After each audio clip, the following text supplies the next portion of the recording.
Danas se suočiti sa svojim strahovima od javne molitve.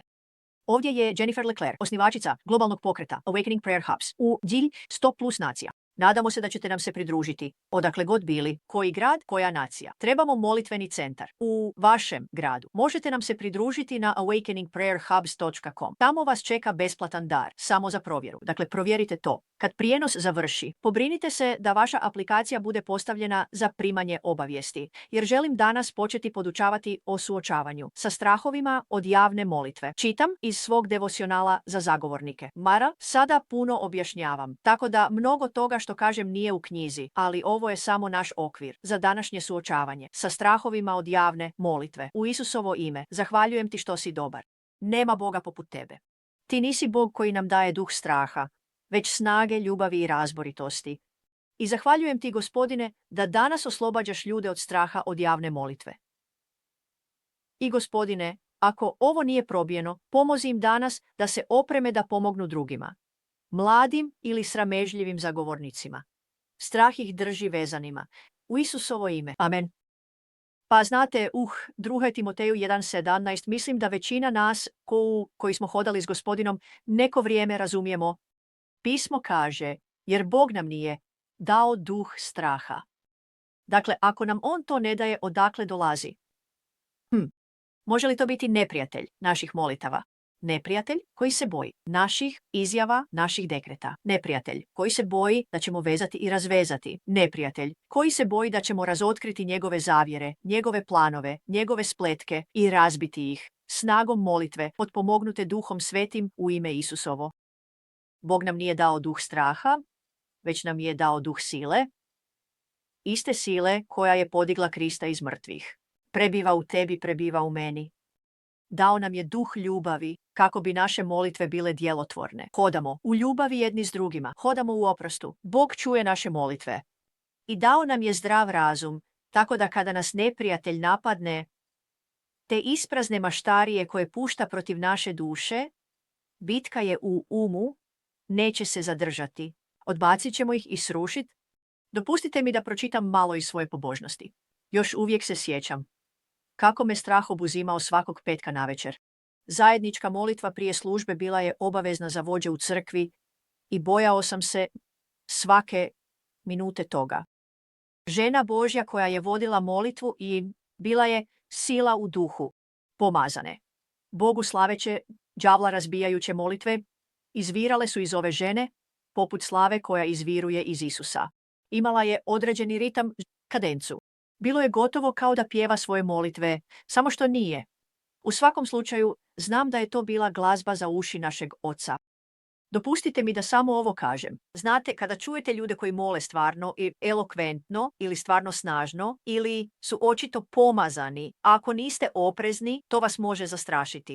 Ali nemojte, jer vam je Bog dao pomazanje za molitvu. Dao vam je jedinstveno pomazanje. Nismo svi isti. Neki ljudi mole vrlo slatke molitve, koje su kao maksimum, Gospodin voli te molitve, ne imaju svi istu razinu intenziteta. Osobnost nije oblikovana isto kao vaša. Dakle, nemojte uspoređivati svoju molitvu s molitvom nekog drugog. Zar ne? To je bila moja pogreška. Bio sam samo uplašen.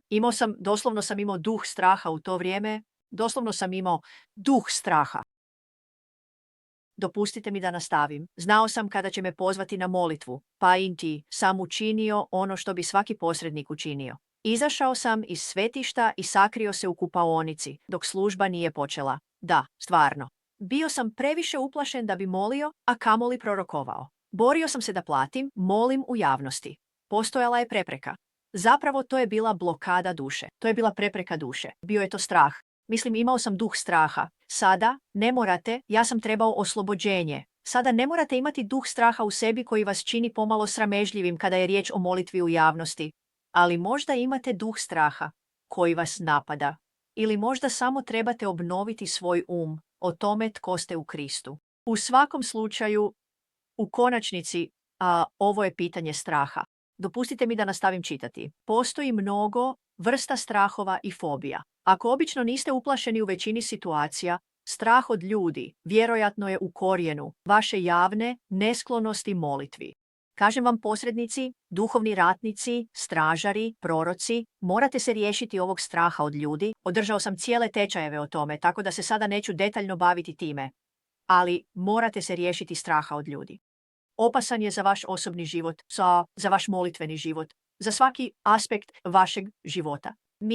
Znate, Pavao je rekao da ako bih htio biti popularan među ljudima, ne bih bio sluga Božji. Trebate biti popularni na nebu, a ne popularni na zemlji. Nemojte se bojati da će vas ljudi zadirkivati ili kritizirati. Možda ćete se spotaknuti o svoje riječi. Možda nećete moliti tako dobro kao netko drugi. Sve je to ukorijenjeno u strahu od ljudi i nesigurnostima. I trebamo se osloboditi tih stvari. Kako bismo bili učinkoviti za kraljevstvo? Dopustite mi da nastavim čitati. Možda se uspoređujete s drugima i unutra odlučujete da niste tako opremljeni ili moćni.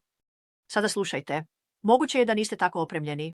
Možete popraviti. Snaga dolazi od Krista. Dolazi od boravka u njegovoj prisutnosti. Dolazi od meditacije nad njegovom riječju. Dolazi od spoznaje tko ste u Kristu. To dolazi s vremenom. Zar ne? Do određene razine. To dolazi s vremenom. Naš autoritet raste, naše pomazanje raste, što više umiremo sebi. Ali možete se opremiti. U Awakening Prayer Hubs imamo mjesečnu obuku, a zatim imamo mjesečni Q&A. Imate trenere koji su regionalni vođe. Također imam školu duha. Škola www.schoolofthespirit.tv i tamo se možete obučiti. Imam školu molitve i zagovora, imam školu duhovnog ratovanja.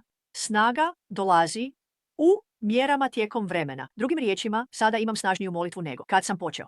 Dolazi od činjenja, dolazi od oslanjanja, dolazi od bivanja, prebivanja u njemu, ali ne možete se sami opremiti. Taj dio je na vama, zar ne?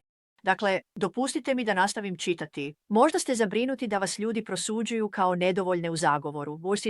Uvjeravam vas. Većina vjernika, barem zrelih vjernika, ne kritizira vašu javnu molitvu.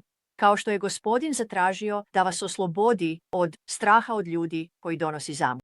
Izreke 29 stih 25. Dakle, u konačnici ništa nije moćnije u vašem životu od vaše vlastite volje. Sada, Bog je svemoćan, ali što se vas tiče, to je vaša volja. Đavao nije moćniji od vaše volje. Čak ni Bog neće uzurpirati ljudsku volju. Đavao vas ne može spriječiti da se molite. Možete svjesno odlučiti to učiniti iako se bojite.